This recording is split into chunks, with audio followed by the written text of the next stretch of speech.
আসসালামু আলাইকুম রহমতুল্লাহ। প্রিয়দিনী ভাই বোনেরা, আজকে আমরা জানবো মানুষের বদ নজর থেকে কিভাবে বাঁচা যায়, মানুষের চোখের নজর থেকে। তো চোখের নজর এটা খুবই খারাপ, খুবই ভয়ঙ্কর একটা বিষয়। আজকে আপনাদেরকে সহিহ হাদিস থেকে, দুইটা হাদিস থেকে আপনাদেরকে প্রমাণ সহকারে বলে দিব। তো এই বদ নজর এত খারাপ যে মানুষের ধান ক্ষেতের ধান নষ্ট করে দেয়। এই বদ নজর মানুষের পেঁপে গাছের পেঁপে নষ্ট করে দেয়। এই বদ নজর মানুষের কাঁঠাল গাছের কাঁঠাল নষ্ট করে দেয়। না হয় এমন বদ নজর লাগবে, একটা ফুটফুটে সন্তান, সুন্দর সুস্বাস্থ্যের উদ্যোগের একটা সন্তান, ওই সন্তানটাও বদ নজর লাগার কারণে একদম শুকাইয়া কাঠ হয়ে অসুস্থ হয়ে যায়। এত পরিমাণ ভয়ঙ্কর মানুষের বদ নজর। তো সহিহ হাদিসের বর্ণনা, আসমা বিনতে উমাইস রাদিয়াল্লাহু তাআলা আনহুর সন্তানদের দিকে নবীজি তাকাইলেন। তাকে নবীজি বললেন, আমার ভাইদের সন্তানদের কি অবস্থা, তারা এমন ভাবে শুকিয়ে যাইতেছে কেন? না খাইতে না খাইতে আমার বাতিজারা কি শুকায় গেল নাকি? হযরত জাফর হলো নবীজির চাচাতো ভাই। তো আসমা বিনতে উমাইস রাদিয়াল্লাহু তাআলা সন্তানরা নবীজির বাতিজা হয়।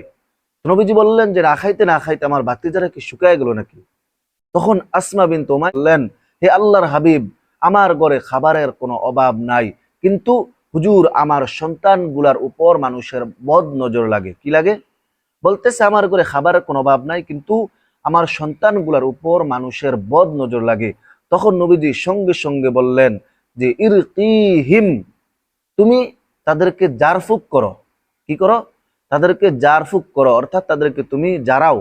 তাহলে এই হাদিস দ্বারা বোঝা যায় চোখ আপনাদেরকে একদম রোগে আক্রান্ত করে ফেলবে, আপনাদের সন্তানদেরকে একদম রোগে আক্রান্ত করে ফেলবে। এজন্য আমার একটা পরামর্শ হলো, আপনারা আপনাদের ছোট ছোট বাচ্চাদেরকে, ছোট ছোট সন্তানদেরকে আপনারা খোলামেলা খোলা শরীরে মানুষের সামনে নিবেন না।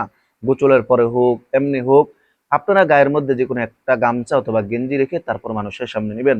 না হয় মানুষ যদি আপনাদের সন্তানদের শরীর দেখে, তাহলে মানুষ বদ নজর দিবে। আর ওই বদ নজরের কারণে আপনার সন্তান একদম অসুস্থ হয়ে যাবে, শুকিয়ে যাবে। এজন্য আপনারা অবশ্যই সন্তানদের প্রতি খেয়াল রাখবেন ইনশাআল্লাহ। তো এই বদ নজর থেকে বাঁচার জন্য সহিহ হাদিস থেকে নবীদের শিখানো আমল আপনাদেরকে বলে দিব, একদম সহজ একটা আমল। এর আগে আপনাদেরকে একটা কথা বলি, আপনাদের পরিবারের, আপনাদের সন্তান অথবা পরিবারের যে কোনো মানুষের উপর যদি বদনজর লাগে, আপনারা বুঝতে পারেন এবং কোন ব্যক্তির বদনজর লেগেছে ওই ব্যক্তিকে যদি আপনারা চিনতে পারেন, তাহলে আপনারা ওই ব্যক্তির অজুর পানি অথবা গোসলের পানি দিয়ে ওই ব্যক্তির উপর ছিটিয়ে দিবেন। এবার আসেন সহিহ হাদিসের বর্ণনা, মুসলিম শরীফের 5615 নম্বর হাদিস। মুসলিম শরীফের 5615 নম্বর হাদিস। এই হাদিসের বর্ণনাকারী হচ্ছে আম্মা জান আয়েশা সিদ্দিকা রাদিয়াল্লাহু তাআলা আনহা। তো আম্মা জান আয়েশা সিদ্দিকা রাদিয়াল্লাহু তাআলা আনহা বলেন, নবী করিম সাল্লাল্লাহু আলাইহি সাল্লাম আম্মা জান আয়েশা সিদ্দিকা রাদিয়াল্লাহু তাআলা আনহাকে বলেছেন যে মানুষের খারাপ দৃষ্টি থেকে, বদ নজর থেকে, চোখের খারাপ নজর থেকে বাঁচার জন্য তোমরা প্রতিদিন এই তিনটা আমল করবা। প্রতিদিন এই তিনটা সূরার আমল করবা। তিনটা সূরা হলো কুল হুল্লাহ, কুল আউযু বিরাব্বিল ফালাক, কুল আউযু বিরাব্বিন নাস। এই তিনটা সূরা সকালবেলা ফজরের পরে কুল ফাল্লাহ সূরা তিনবার, কুল আউযু বিরাব্বিল ফালাক ও তিনবার, কুল আউযু বিরাব্বিন নাস তিনবার, এবং মাগরিবের পরেও কুল ফাল্লাহ তিনবার, কুল আউযু বিরাব্বিল ফালাক ও তিনবার, কুল আউযু বিরাব্বিন নাস তিনবার। এই তিনটা সূরা তিনবার করে 9 বার পাঠ করে আপনারা আপনাদের শরীরের মধ্যে ফু দিয়ে দিবেন।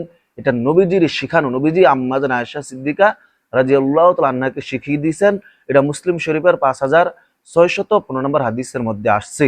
এজন্য আপনারা অবশ্যই অবশ্যই মানুষের কুদৃষ্টি থেকে বাঁচার জন্য নিজে সতর্ক থাকবেন, হেফাজত থাকবেন, নিজেদের সন্তানদেরকে হেফাজত রাখবেন, এবং এই আমলটা আপনারা প্রতিদিন সকাল বিকাল নিজেরাও করবেন, এবং নিজেরা এই আমলটা করে নিজেদের সন্তানদের উপর আপনারা ফু দিয়ে দিবেন ইনশাআল্লাহ। আল্লাহ তাআলা আমাদেরকে আমল করা তৌফিক দান করেন, আমিন। আসসালামু আলাইকুম ওয়া রাহমাতুল্লাহ।